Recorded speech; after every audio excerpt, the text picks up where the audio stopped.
All right. Good evening, everybody, or afternoon, or morning, or middle of the night, wherever you are. Welcome to the Astro Imaging channel. I'm filling in for Alex this week as he is on vacation. And tonight, our guest speaker is Jacques Deacon, who's going to be talking about planning your imaging session to get the most out of those dark nights that you have. So before we get to him, a couple of announcements. So there will be no show next week. It's the 4th of July holiday here in the US. And most of the Astro Imaging channel folks are based in the US. So we're going to take that holiday to go celebrate the 4th of July. But the week after that, on July 10th, we have Guy Yanez, who will be talking about how to image for free.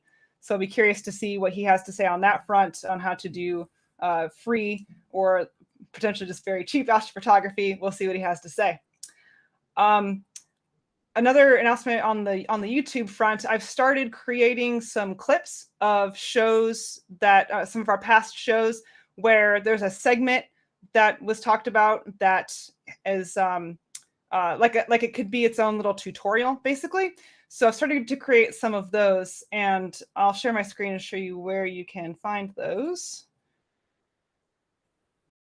All right, so if you go to our YouTube channel, the Astro Imaging channel, and actually this week we just crossed over 13,000 subscribers, which is incredible and mind-blowing, and we're so honored to have everybody here that supports us and thinks that what we do is great. So that's amazing. So this is this is kind of the main page of the channel. If you has recent uploads, but if you come over to the playlists tab, actually, we have a lot of our videos categorized into different categories, but I have a new playlist called Tutorials and Clips. And it's not what I wanted to do. No, stop, go away. There we go, View Full Playlist. That will show you a list of the videos as opposed to just opening the first one of those clips that have been made. So you'll see more of those coming up as I carve out tiny bits of time to make them, or get some assistance with making those as well. Speaking of assistance, if you actually go ahead and stop sharing my screen first. Yeah, so speaking of assistance, if you are interested in the idea of coming on here and giving a talk, we're always looking for additional speakers, and really about a whole wide variety of astrophotography related topics. Even if you think it's been covered before, we always get a fresh perspective from somebody new coming in and talking about it. So you can go to the Astro Imaging channel website, theastroimagingchannel.org, and go to our Contact Us tab and link up with us there. Or if you'd like to volunteer to do some of the behind the scenes projects for the channel, we're always looking for volunteers to help organize videos and maybe help me make some of those clips. And we also need somebody who's handy with website design, and with Facebook social things, and with how to get us to show up more on Google results, basically, from the website. Yeah. All right. So with all of that being said, I will go ahead and turn it over to Jacques. Take it away. Thank you so much for that intro, Molly. And let me just get my screen sharing going here. Just shout if you are not seeing that. Yep, there we go. And yep, looks good. Great stuff. Thank you. So yes, as you said earlier, tonight we are going to discuss about planning your astro imaging sessions, and really getting yourself prepared for your session. Really plan and prepare for everything that can happen during your session. And really, our dark time is often a premium, so we want to make the most of that time under the stars. So before we get going, I see the astrophotography really as a journey, and we are all on our own journey. It's part of what makes this hobby so great. Is we all follow a unique little path as our skill base grows and as we get more equipment and our own liking and stuff evolves all the time. So, and that's all okay. It's great where you are now, and what you are doing is great, and keep at it. And the more you do it, the better you'll get at it. And this is a journey. So I see myself as, you know, the median amateur astro imager. You know, I set up and tear down every night as well. Been around the block a bit, you know. Started with a beginner and upgraded my kit as I went along a bit, and also through time evolved in my own likings and focusing on, you know, the areas of astrophotography which I like. So I hope everybody can learn something in today's discussion, no matter where you are. So we'll try and have something for everybody, from the total beginners to more advanced. Hopefully there's something to learn for everybody. So we are going to take quite a bit of a whirlwind through the whole astrophotography process. We'll start with how you select targets, how you plan for them. We'll touch a little bit on gear, some essential tips and tricks in there. Then also we'll unravel the whole image acquisition process. We'll unravel that a bit and look at some things that you always have to keep in mind there. And then we'll, as an end, we'll touch there on the post-processing side as well a bit. So I can, maybe there's some people going, you know, this is so much work. That was such a busy slide there. And, you know, you just want to take nice pictures. And all I can say to you is, let's just stick to this process. And all I can say is it's very satisfying, you know, when you put in the time and you plan and you make sure your rig and everything is working correctly.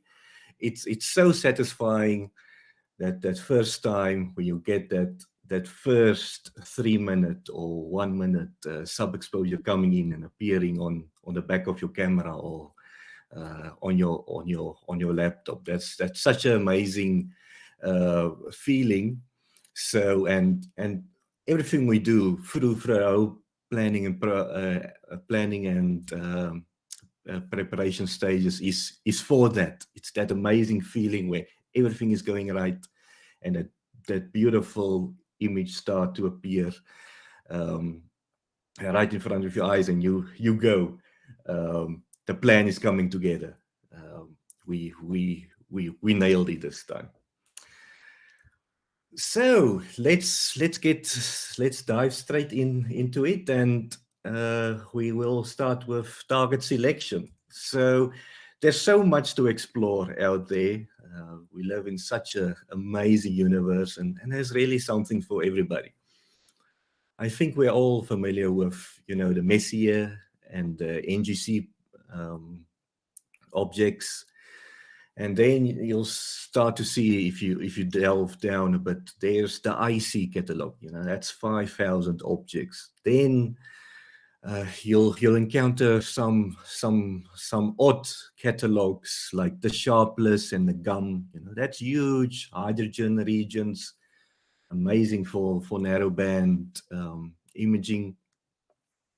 You have the more obscure, like your Able catalog, which is a catalog of just planetary nebula, such amazing objects in there.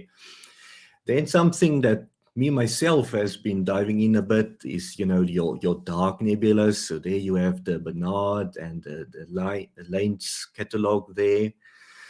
And for those that love the aperture fever and like to image the real little small things and love the galaxies, you know, far distance, extraterrestrial worlds. There's the principal galaxy catalog as well. And that has over 73,000 objects in it. So there's so much to see out there. And we must just explore all of it. And it's a lifetime worth of targets out there to explore. So, but all great images start with some research. And we are so blessed to be living in the age of information, really. We have, you know, the internet, it's such a great resource for us all. You can literally type in anything in Google or YouTube and you'll find a video on it and you'll find pictures on it. For us, especially, we have Astro, that's amazing. You know, the astronomical picture of the day, the daily inspiration, our daily dose of Astro stuff to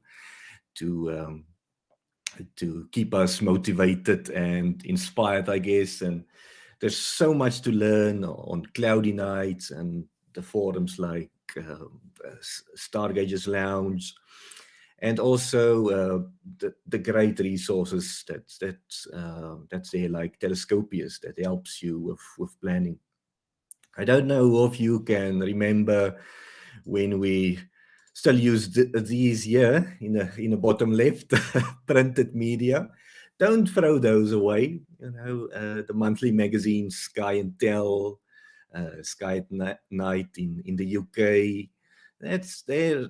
There's also a lot to learn in there, and a lot of inspiration there to take from that material into your own imaging and assisting you in your research in target planning.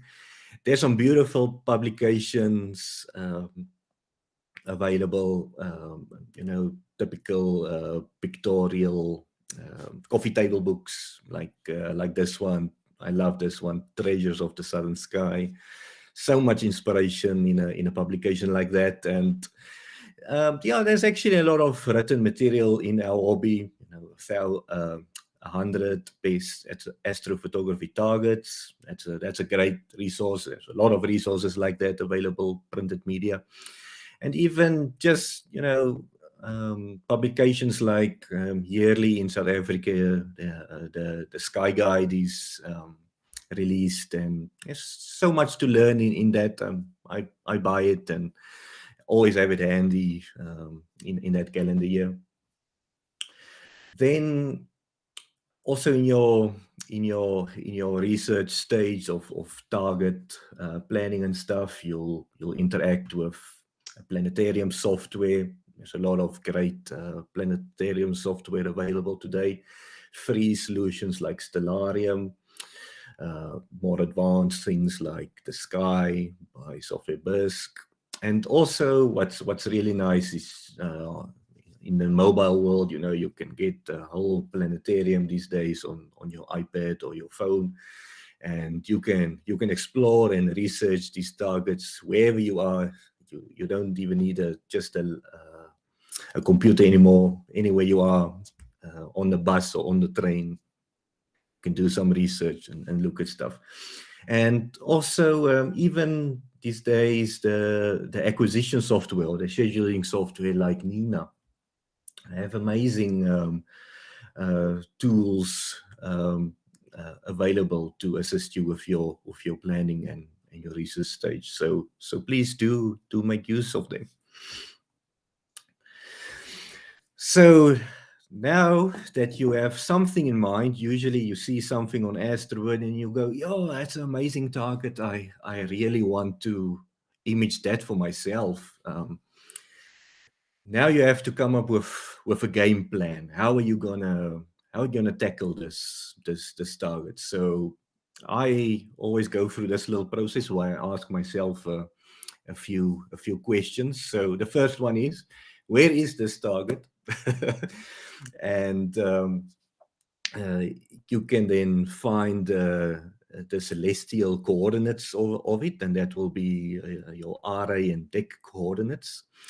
And for me, declination really dictates your observability in terms of altitude.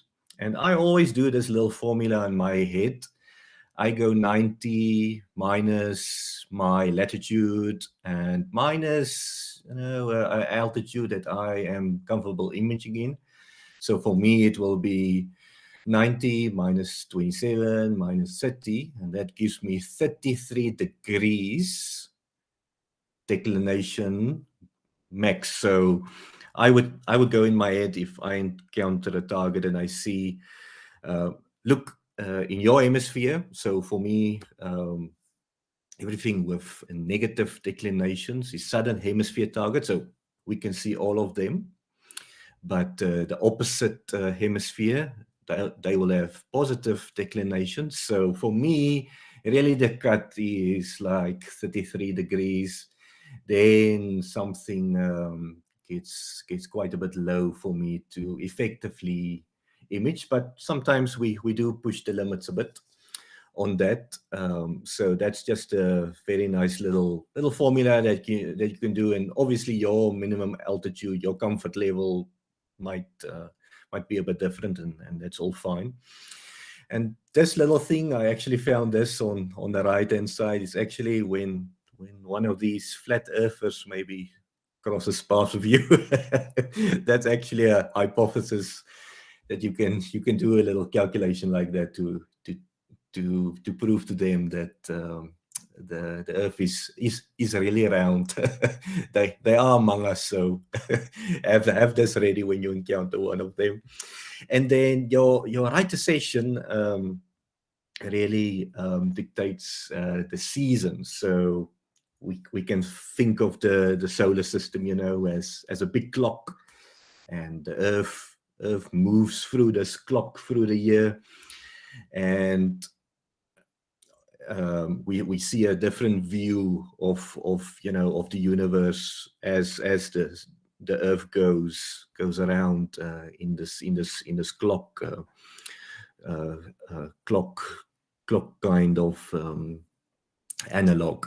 So I just compiled a little table for myself. Then when I encounter a object with a certain RA, and let's say, for instance, it's let's say 11 hours or 12 hours, I would say, all right, okay, so for me, that's a fall target. If you are in the other hemisphere, it's the other way around. For you, it will be a spring target.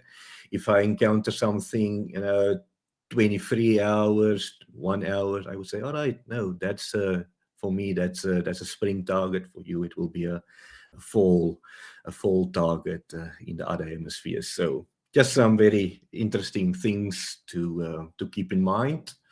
And then, yes, write that target down, keep it in your personal records for you to then image it at that best time when it's at the best visibility for you.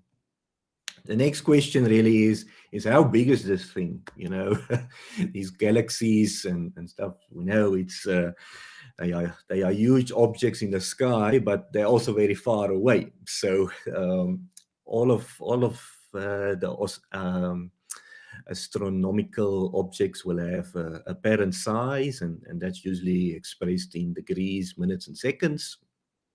And for that, you'll have to know your field of view and your resolution, really, of your equipment. There's a website, Astronomy Tools. That's a great resource for you to go and get that information. Usually, most of the equipment is listed there, and you can just drop down through there and get that info.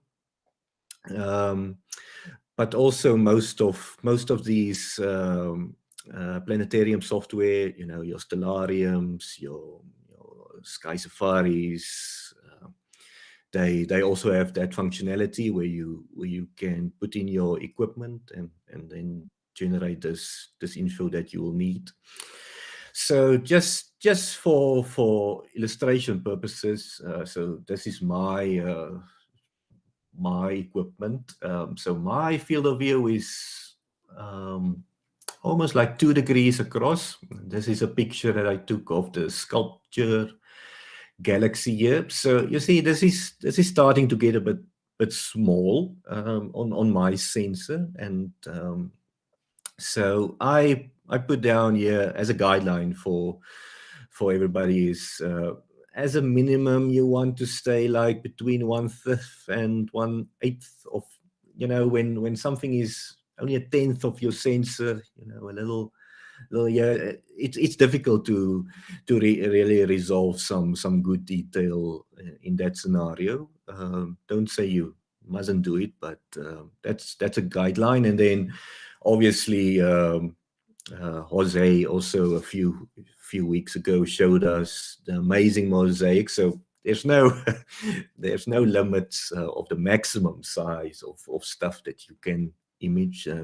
If you use mosaics, and here you can see one that I did earlier of the running chicken nebula here, and this was a 4-panel mosaic. So you can go as far as you want there in terms of how much you want to extend your own field of view. The next question is, how bright is the object? So again, these targets are very far away, and the light coming is very dim. So you can usually find the apparent magnitude of this, or the surface brightness of these targets when you research them. And it really depends also on what features do you want to resolve in your image. So if you just want to resolve the, you know, the star cluster, maybe you won't have to expose for that long and that deep really. But if you want to really go for those little fuzzies and you know, the extended nebulas and the really dim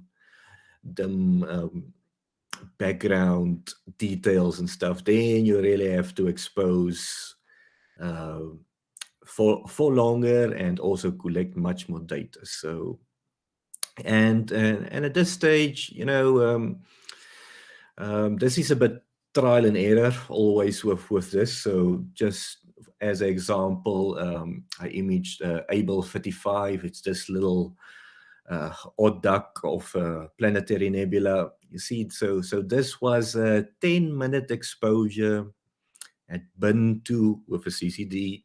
Get it as sensitive as I can for 10 minutes through a 7 nanometer hydrogen alpha, and you can barely start to make it out.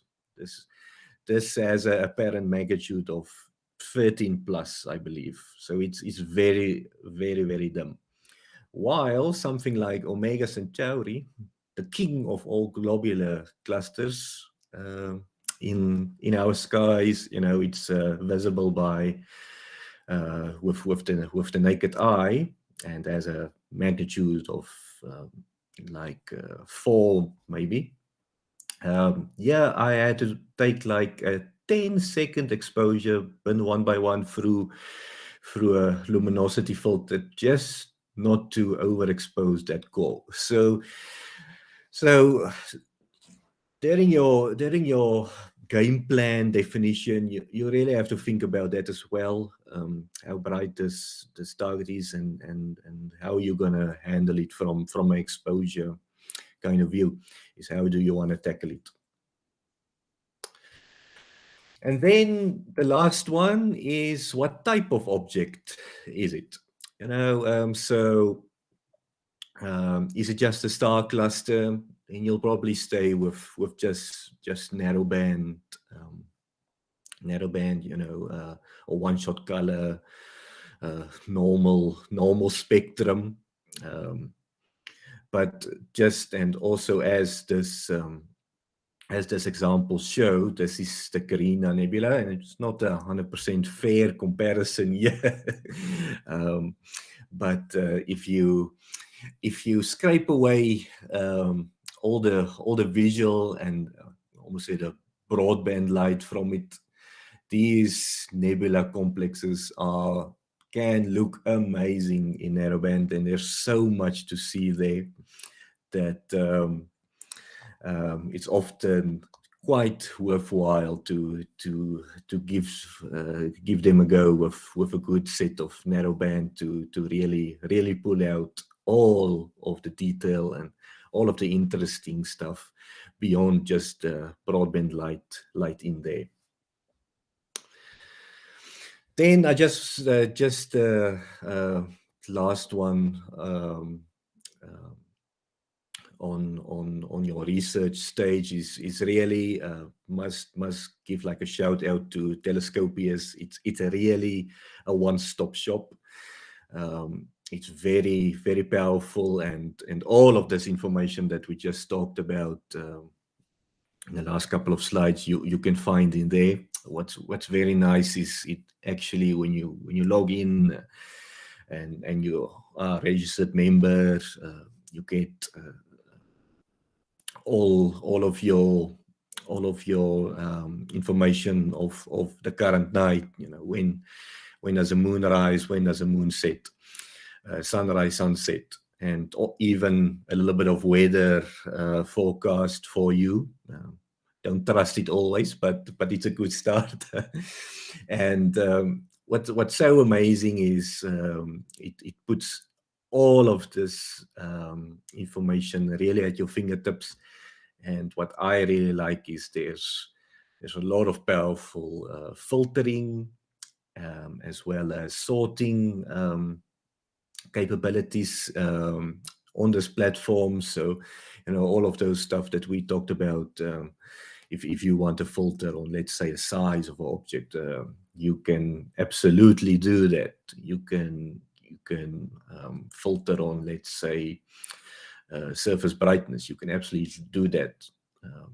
Your catalogs, you can go and filter them as well. And you can also sort, let's say, you can sort in a writer session, so targets that rise and set either earlier or later for your given evening, and you can really model out everything and get a lot of research on your chosen targets done here in this platform. So I really urge you to give Telescopius a good go. So then we're just going to wrap up.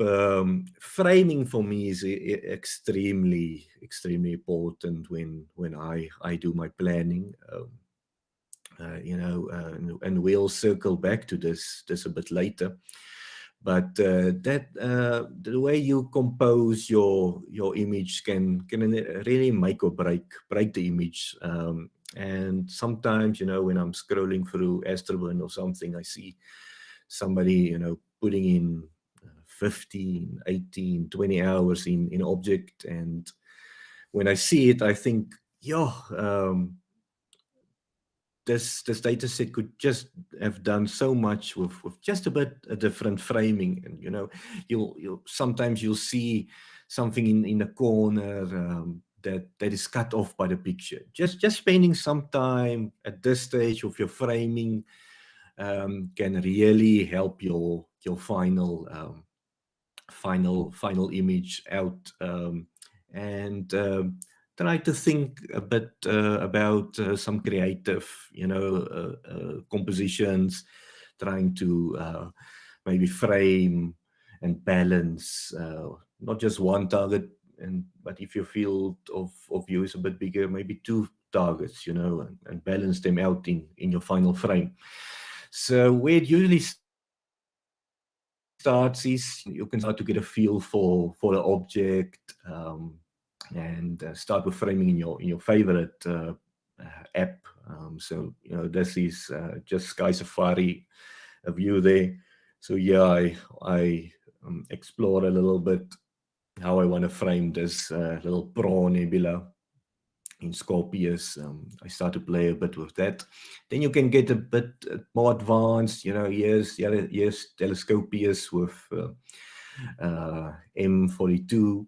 So you get a bit more serious. And what's very nice is platform like this usually has the deep sky survey background, so you see an actual picture behind your framing, so you can really get a sense of what is out there, you know, in the visual, or even there's some options there where you can choose some other spectrums as well.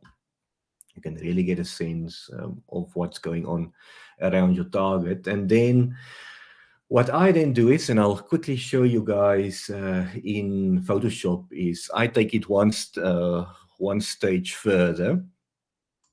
So just shout if you guys can't see my Photoshop, but it should be there. Yeah, looks good. Thanks, Molly. So what I like to do is I just screen grab, you know, my framing in. So this was out of Voyager, and you see it as a Aladdin background and stuff. So this was when I planned the Carina mosaic. So you see it's four tiles. And what I then do is I go and in my little research process, I go and I take a few screen grabs of other people's pictures, and I then just roughly align them. You can see here if I change the opacity a little bit. You see, that's just it's just a rough alignment there. It don't have to be critically. It's not like you're going to do anything. It's just for us to see at this stage. So, and I do a few of them. I go in there and I choose a few of them like this, and try to maybe even find something that extends a bit over your field of view, so you get a nice sense of what's going around, what's going on around your target. And then what I do is from this original here, I go and I select out this, and you can even just draw a frame here if you want to, but I go in and I just select this color range select with the magic wand tool, and I create a new target there, or a new layer from that. And what's very nice then is you can go, let me just get the right layer here. You can decouple this, and then here you can actually start to move it around a bit. You can actually even rotate it a bit. If you at the top, you can just keep an eye on your rotation a bit, and yeah, you can say, all right, now I want to do something completely different. I don't want to go for that. I want to do a composition like this, but and I find that helps me a lot. It's just playing with it here, but with a real view, a real photo in the background. For me, just to really explore and really nail the framing. Like here now I see, oh, I have a very bright star here, I'll probably have to, and here we'll probably have to handle that a bit, otherwise I'll get some horrible reflections, if it's like on the sides of the frame. So at this stage you can really just get a good feel, and from there you can then just jump back and forwards with your planetarium software, with your scheduling software, and at the end you can export just your coordinates and like your rotation. Like this is a different one. This is something I'm working at now. It's called the Dark Wolf. That's a dark nebula, also 4-panel mosaic, and you can actually go and export the coordinates of each frame there very nicely in a flat CSV, and then you can feed that into any mount control software, or your acquisition software. You can use this these coordinates then for your actual acquisition. So yes, so that was a quick fly through target selection and the research and everything around there. I don't know, Eric, Molly, Terry, is there any questions so far? Good place to. Well, there's probably one here you're going to cover a little bit later from Jay Polanco. Give us a rundown on how you file your images. And so if you're going to talk about data collection a little bit, that might Yes. be a good We time. will. I actually have some good information and a few tips and tricks around that. Also, so, do you want to tell us? Did you tell us what kind of equipment that you image with? And I assume I saw the Mighty in the background, and there must be a rotator involved in that. yes, we'll get to that as well, Eric. Okay.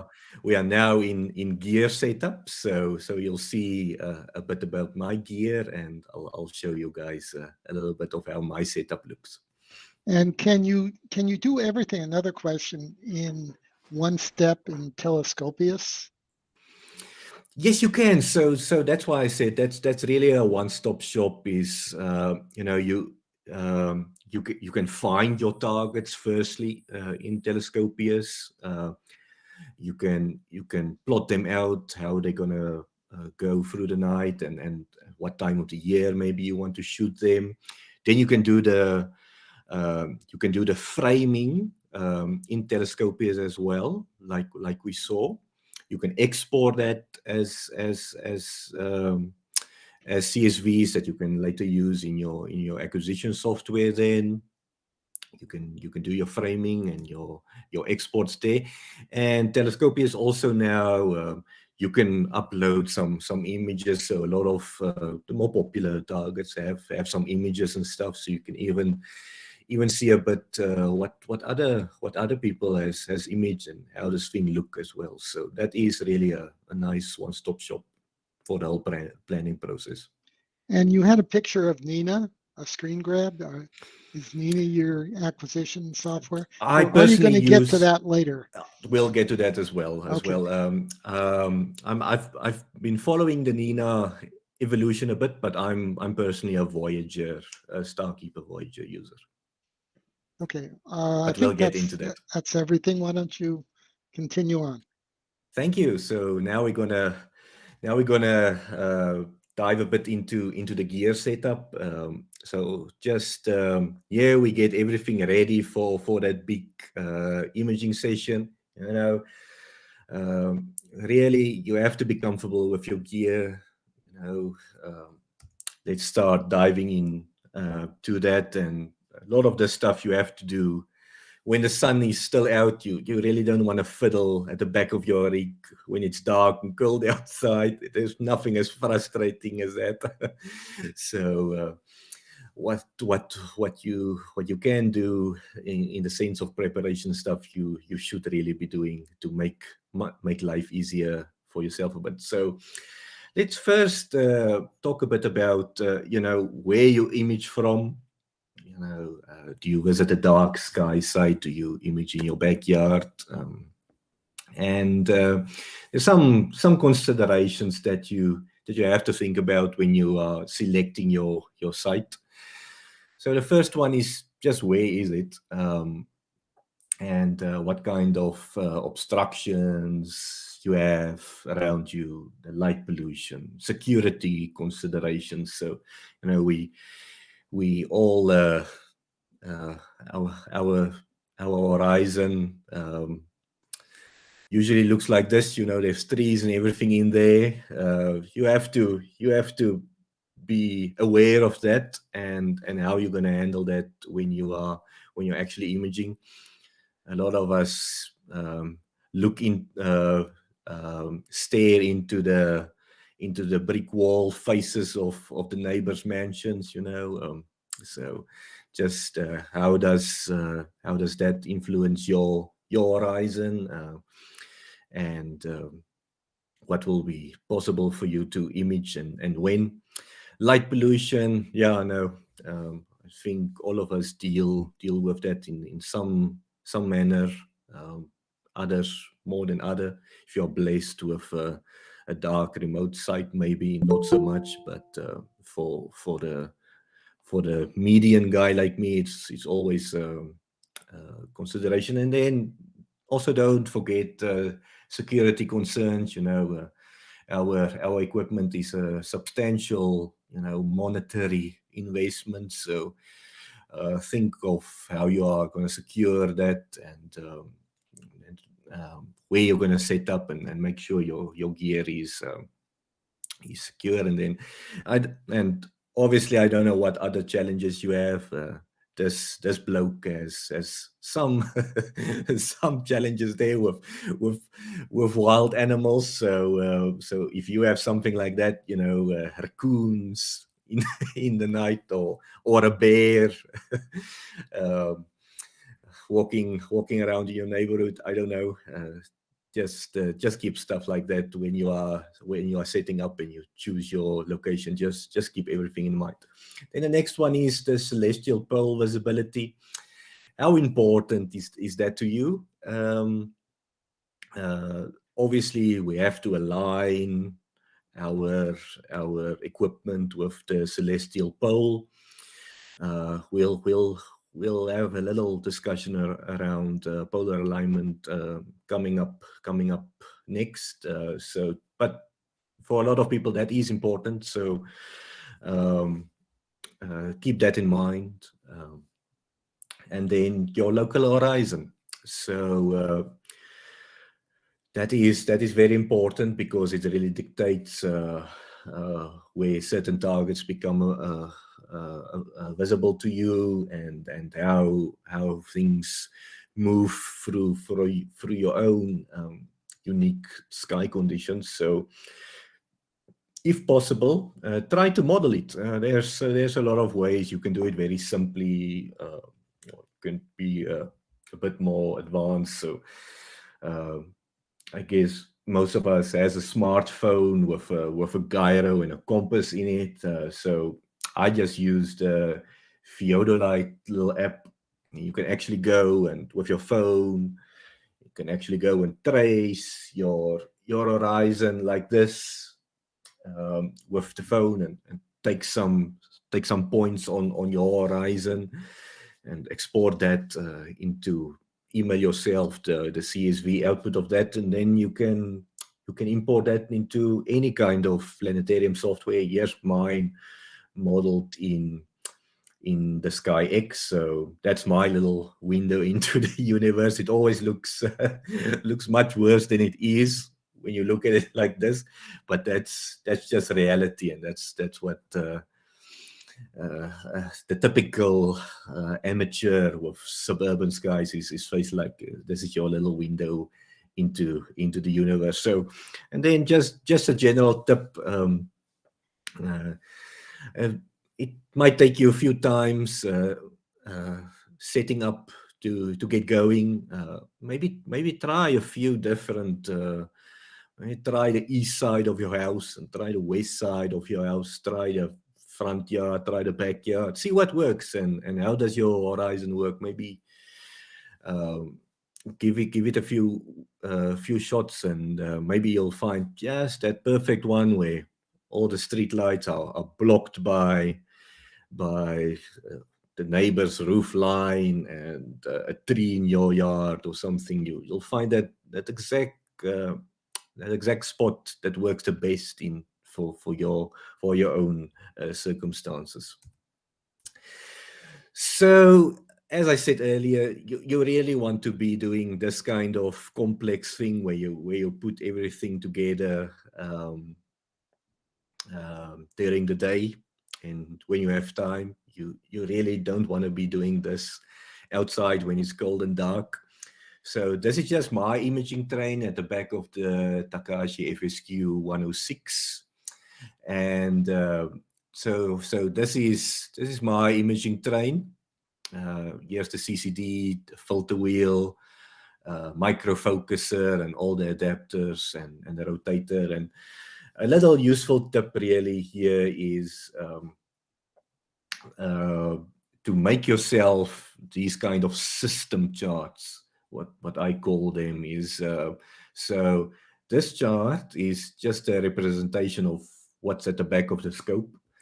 And yeah, you can then, with your calipers go and through research and through your specs of your equipment go and do your back focus calcs here.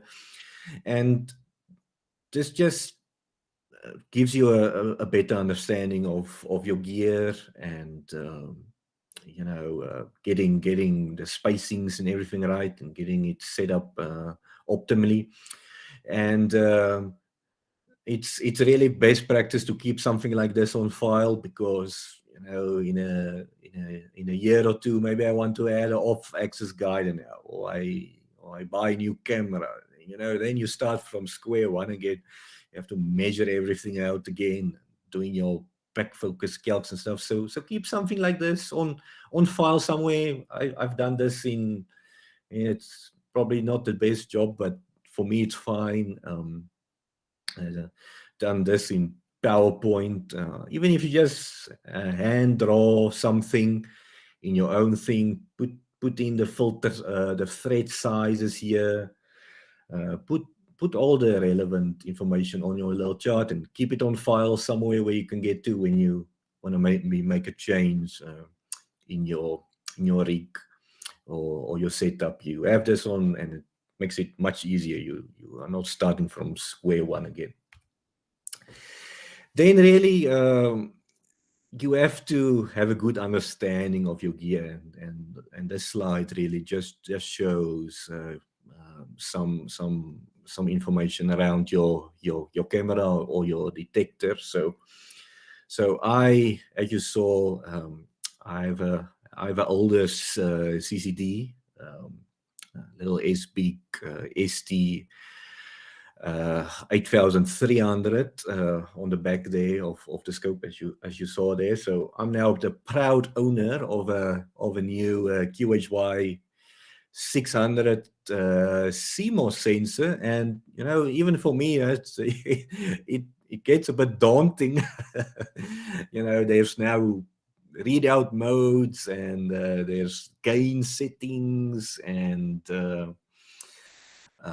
offsets, and there's so much more complexity and like that. So with the new camera, I don't even take one image yet. I'm just sorting out, like I said, getting everything together, getting the connections made to the scope, and making sure everything is fine, and sorting this kind of thing out, and just to understand how this detector is working. It's these devices are quite capable and very sensitive, instruments.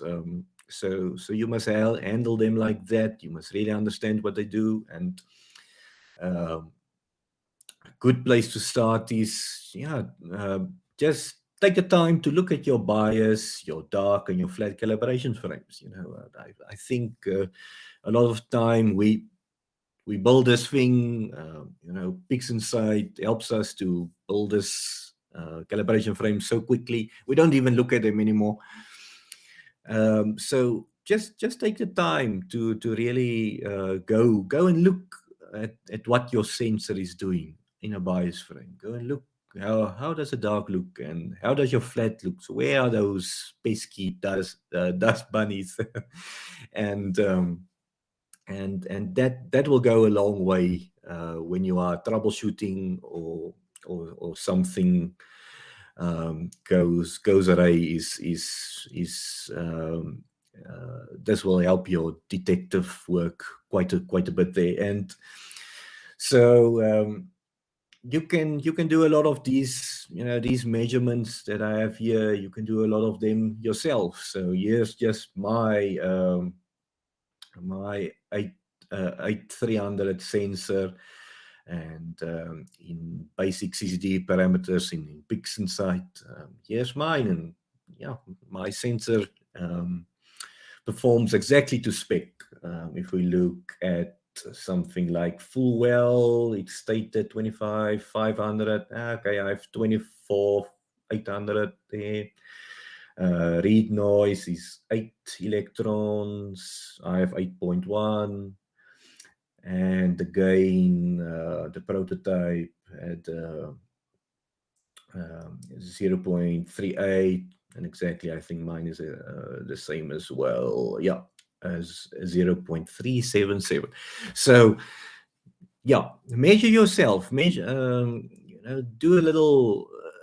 There's a lot of tools like this is just Pix Inside Basic CCD. There's the sharp cap sensor analysis that you can do. Take the time to do that. Understand your detector. It will go a long way in improving your final images. Just a little word on polar alignment. Not going to spend a lot of time here, but there's a lot of options available how you want to polar align. So these gold ones is for these you really want the pole to be visible. You have to see it with a polar scope or the pole master. You have to see the celestial polar region for these to work. While these ones in blue, you don't really have to have a view of the pole. So I have been using the Pole Master for a while. Excellent product, makes it very easy. I also used a bit of drift align in PhD too. It's not that bad. Once you get the hang of it, you can do it. But currently, I'm using a modeling solution. I use T-Point SkyX.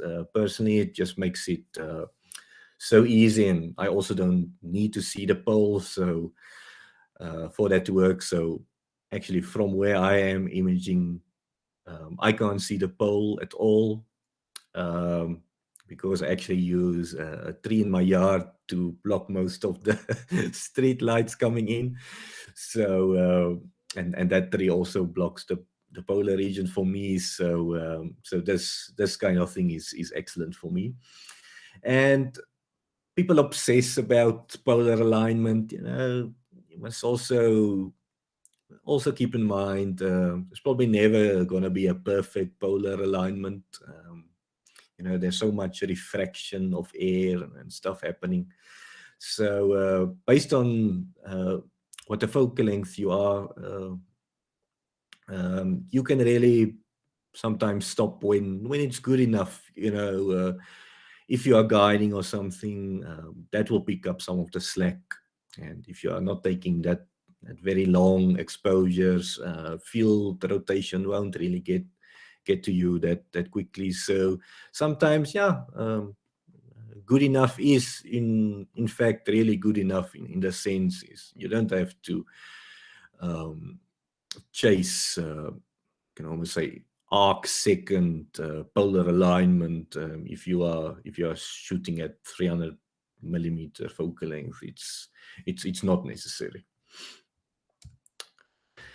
Then we move a bit to power and electronics, and yes, this is where stuff gets a bit more complicated, and there's a lot that you can do to make your life a bit easier. So what I did is I built myself this little Astro box where I host all my things. So I have a power strip here. You see zip tied to the sides of this plastic container, and I then all my power bricks you can see in here are in there.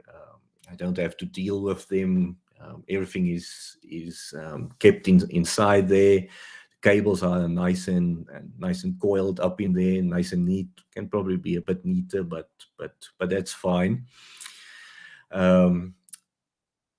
My box holds some essential tooling. This is just a long hex wrench that I use to fasten my locking bolts on the tripod legs and a dovetail. Also some miscellanea. We all have them. Just a little Batonov mask here for the guide scope and an eyepiece. can't remember when last did I use an eyepiece, but you never know. So that's in here. And then my stuff is routed already and put together, like these umbilical cords. I think of them that then runs up to the scope and at the back of the scope and the camera and everything and the back of the mount and stuff. So everything is ready to go. Here you really want to get everything ready so that you don't have to deal with unwinding and rewinding cables and stuff like that. You want everything to be as clean and simple as it can be. So how I run my rig is I use a little mini PC, and you can see again here it's mounted on this side of the Astro box, and it's this little. It's called this version is a Intel NUC.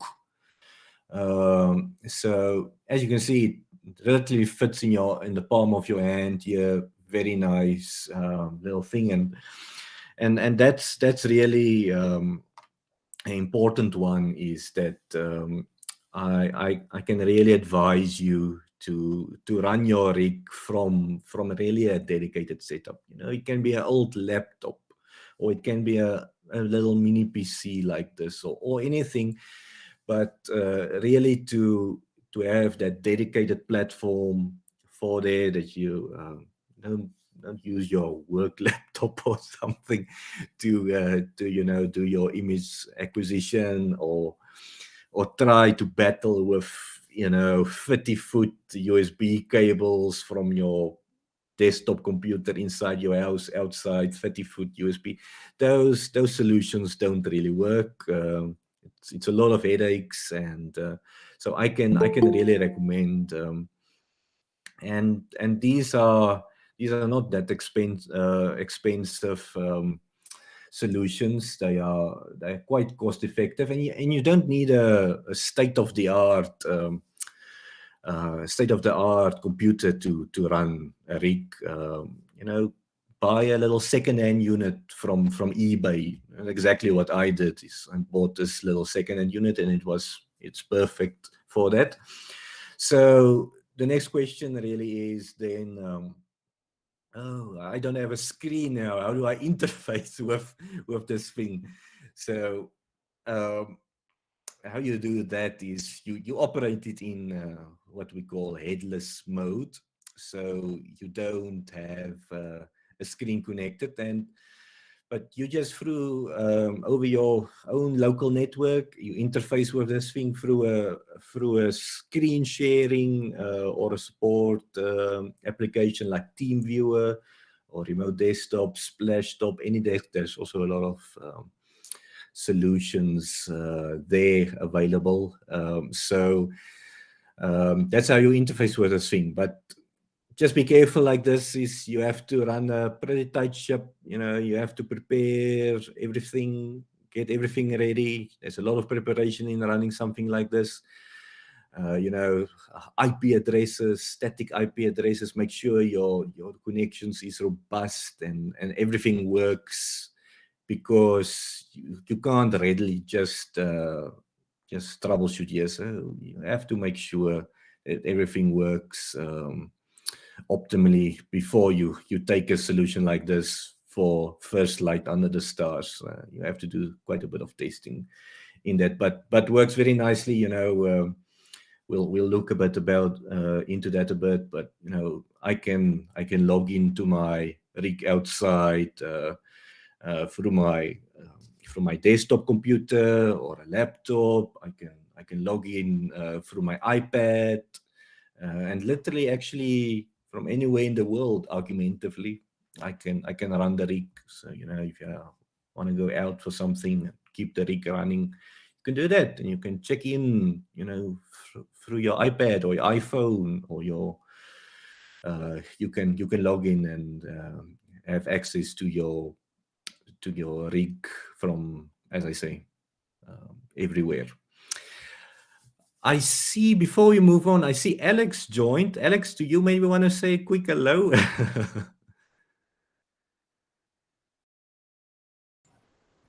Alex. He's on his phone and he's muted. While he eventually joins us, a couple of questions.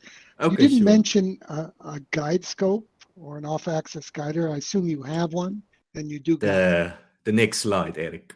Okay, I'm sorry, I'm jumping ahead. And Chandrasarkar Nori said, how do you orient your camera scope physically similar to the planned orientation of the DSO in the software such as Telescopius? That would be a rotator. I didn't see a rotator in this. We'll also, I think You got it's that. We're like, jumping ahead again. Sorry. again, we are planned for everything, Eric. And by the I've way, got a quick one. Oh, hi, Alex. Eric, can you hear me? Yes, we can I hear am you. here.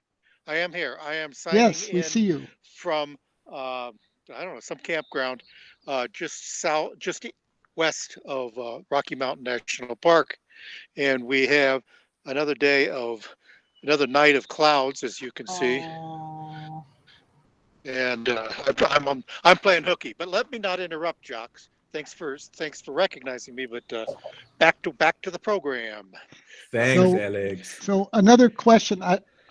You mentioned that you have obstruction. What are your skies like where you are? So pretty suburban, really, so that's what Portal 4, 5,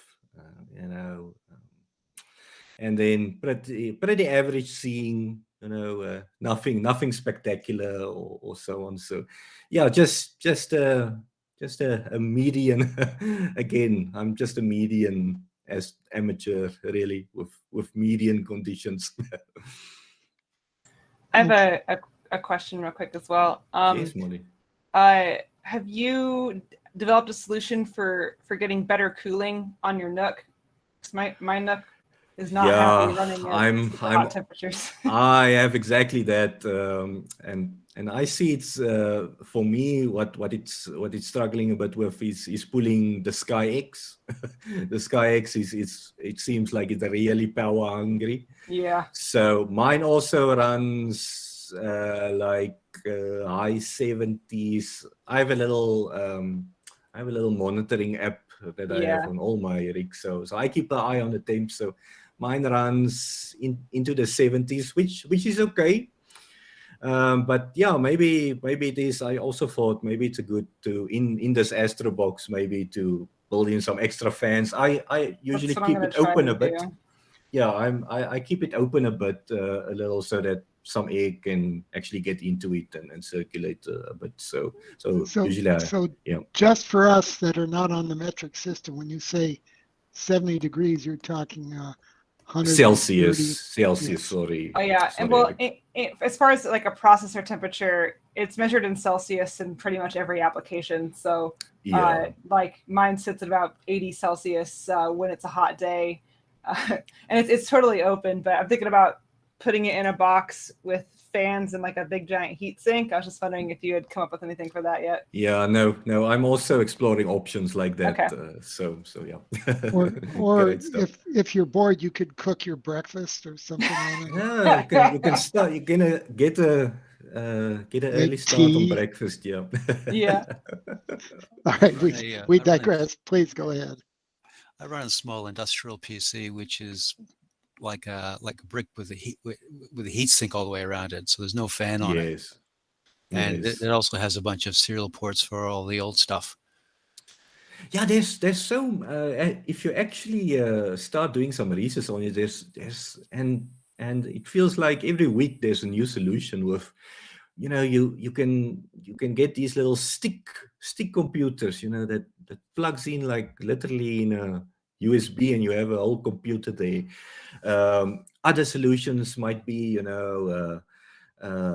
ASI air. I don't have any experience with that, but that's also a nice close off system, depending on your needs. You have the nice, like, the Eagle solutions from Premaluce that rides on top of your scope. Also fantastic solution. So there's a lot of options. This is just how I do it. But there's options out there. So see what works for yourself. Okay, dokes. Let's crack on. Okay, yeah, Eric. So here's a few here's a few things. So just talking a bit about cable management.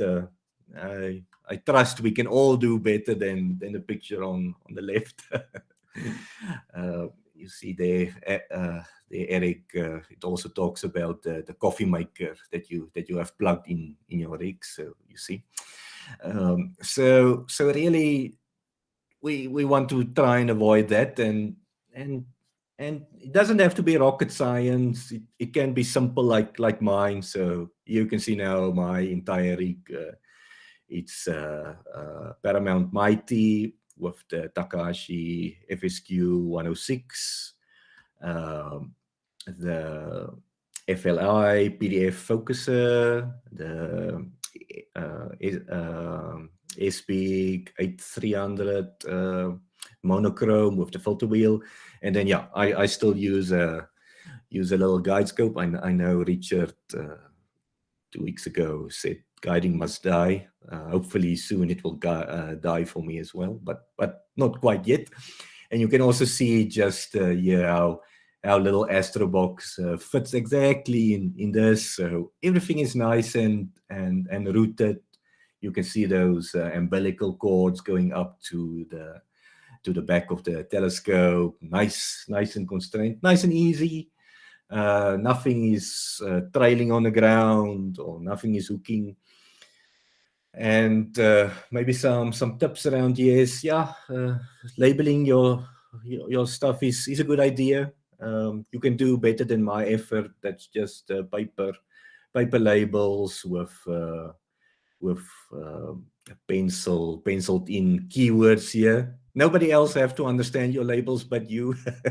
So you see GC is guide camera, MC is main camera, FP is focus power, CP is camera power. Nobody else must understand it, just yourself, and you must understand it at 2 o'clock in the morning when something goes wrong, or you have to tear down your rig in a hurry.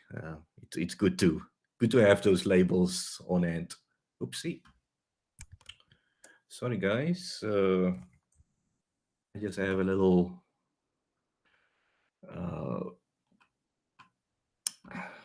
thing here. Let me just get back to the share quickly. Sorry for that. You guys can still hear me, okay? Yeah. Sorry, I don't know what happened here now. It's all right. Maybe just and I must just I must just get yeah. Okay, you got it. Maybe swap. There we go. Apologies for that. Yeah, looks good. Great stuff. Okay, and yeah, and then this little things are your best friend. You know, the essentials. You know, little Velcro strips, little zip ties. Working with cables and stuff. Have these ready, and yeah, find a solution that works for you. You know, for me personally, you know, the Mighty has through the mount cabling capabilities, and there's so much that you can do. You know, you can run a little astronomy power box on top and get all your power running from a single, and then you just have one cable running down. There's so much you can do, but make the most of what you can do now. And like we say, this is a journey. It's not about the destination. Find what works for you. And what I can recommend you guys do is do what I did here. It was for the photo op for the presentation, but use that rainy weekend and set up your rig somewhere indoors, you know, in your office or in your lounge if your better half doesn't mind. and work, sort out your cabling and get everything nice and neat. Swing around the scope on your mount to see, okay, I can my cables don't stretch out. I'm not limiting something or getting something pulling too tightly, or spend some time, spend that rainy weekend, as I say, with your rig and get everything top shape, and a solution that works for you. You will find that goes a long way the next time you set up. Okie dokies. So here are a few things around making things a bit easier for yourself. So what we are really after is we want to get everything as repeatable as possible. So if you're not changing, your scope and everything, I can almost say on a nightly basis, and everything kind of stays the same, you can comfortably go ahead and do this kind of thing. So I mark here on my Versa plate and my dovetail, with a correction pen, correction fluid here, a little mark. I know that's for my declination axis. At that point, I have a good balance there. Same with on my counterweight shaft. I go and I make these little marks with a permanent marker. That's close balance position. So I don't have to spend 10 or 15 minutes every night getting my balance sorted. I'm close here. You have to check it regularly and stuff, but like this, you can get very close, and these are real time savers. The same with your focus position. You can barely see it in here. I don't know if you guys can see my there we go, laser pointer. Just a little pencil line here on your draw tube. If you can do that, make a little mark there. Where's your close focus position? That you don't start every night with out of focus stars that's so far out of focus that it's just a blur, and you don't know where you are. You don't know if you have to go in or out with your focus position to get everything. Yeah, if your stuff is kind of repeatable, you can make things a bit easier for yourself. If you have a mount with a bubble level, try to get your setup as level as possible. Always a good idea. Not really necessary, all of that, but it's a good idea. Makes the whole sky modeling or pointing modeling just so much easier. And this is my favorite one. Is so my rig just sits on these concrete blocks outside, and I literally also go ahead and mark my leg positions with a permanent marker. My previous mount and setup was a Celestron C-Gem, and each little feet sat perfectly in this little washer. So I actually went and stuck some washers on those concrete blocks, and I still have them on there. And that just makes it so much easier, the setup. And your polar alignment won't be perfect, but you can be like let's say like 20 arc minutes or 30 arc minutes with this, and that's a great start. Not being 5 degrees off the pole and stuff, that makes things just so much easier when you are setting up. So this, Eric, here's the question with the rotation. I don't have a rotator on the back of the Takahashi. I would love to have one, but didn't get that far yet. So what I did was I actually just the Takahashi also doesn't have any kind of indication of rotation. So I built my own little rotator here. Just took the circumference of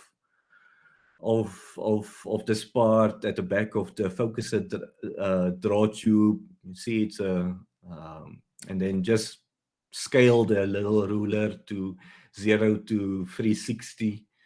Just scale that there and stuck it here. So it's a pressure fit, so you can actually move the ruler around a bit here. And just look at my very high-tech little dial here. It's just a toothpick that's pressed stuck on here. But it works. it works. And if something works for you, it's a winner. And so I can get very close with this when I set this up. I can get very close with my my camera rotation just from that. But then furthermore, what you can then use is I use like this camera manual rotation aid in Voyager.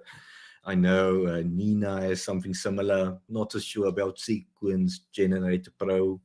Or you can just go and read off your plate solve solution. If you are plate solving, this techniques works from that. So with this, I get very close. I get within 1 or 2, maybe 3 degrees off. And then I just use this manual thing to really nail my my rotation as quickly as possible. And then something that we all struggle with and is stuck adapters. They can really drive you crazy. So what I did, I found this very interesting solution is, what I do is I take a pencil and I just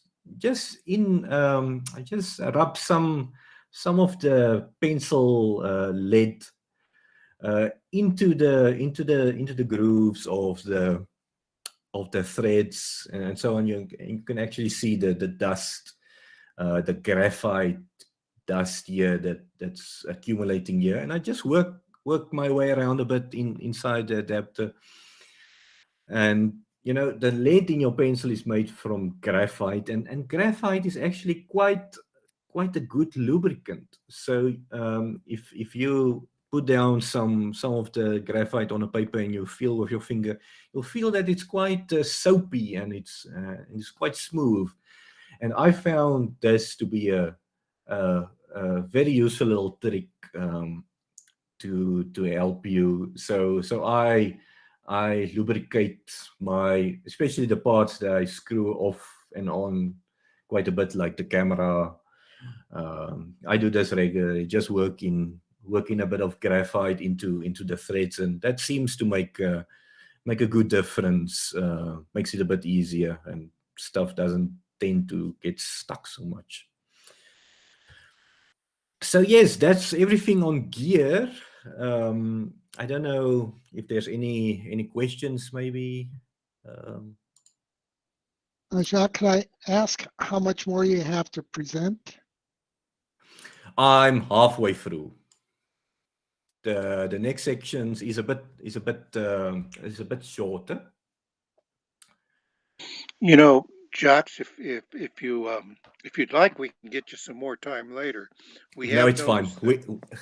That's fine. We can push through. As I say, we are more than halfway, so we can. Yeah, but we're significantly more than halfway through the 45-minute presentation. Cool. If you'd like, you got some good stuff here. If you'd like us to gift you another date, I think we're up to October. You can do justice to the rest of the presentation. Okay, fantastic. If that would be fantastic, we can take the discussion further. There's some good stuff coming up as well. So why not? We can always do that if you guys feel the presentation went okay. And yeah, I think that'd be a good idea, probably because viewership tends to fall off if the video gets much longer 100%. than an hour.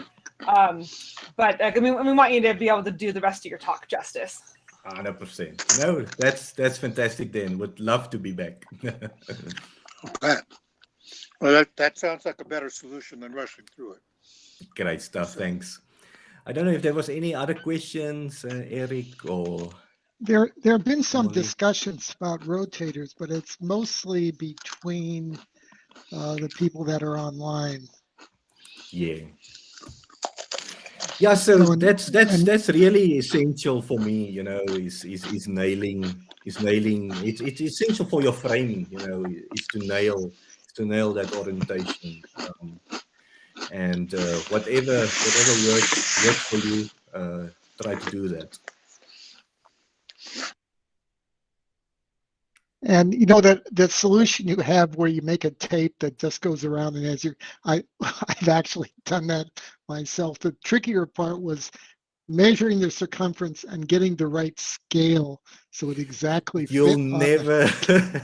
you'll never get it just 100% perfect. That's why I say my solution probably gets me like within a degree or two, and then I just refine it with a plate solving solution like Voyager's manual rotation 8. No, that was excellent. In fact, there are a couple of comments about having you back, so I think that's a good thing, and I'm sure your acquisition and a few other things will more than fill another program. 100%. Then let's do that then. Molly, it's to you. All righty. So Jacques, you can go ahead and stop sharing your screen. We can do that. Sorry, Molly. Go. Yeah, we really appreciate you coming on. Lots of really helpful tips that people in the chat are already saying that they're getting a lot out of. So yeah, we really appreciated having you on. And please feel free to stay after we finish the live stream so that you can hang out and chit chat with us. So you don't need to hang up when we hang up the live stream. And we'll be happy to have you back and get you scheduled again. With that, I will bid everybody good night. And again, there's no show next week for the U.S. 4th of July holiday. We'll be back on July 10th with Guy Yanez, and we'll see you then. Have a good night. Good night, everyone. Have a good 4th of July, at least for us in the U.S. Or anyone else who wants to have a good 4th of July. Sure. You're welcome to celebrate our independence. Good night, everyone.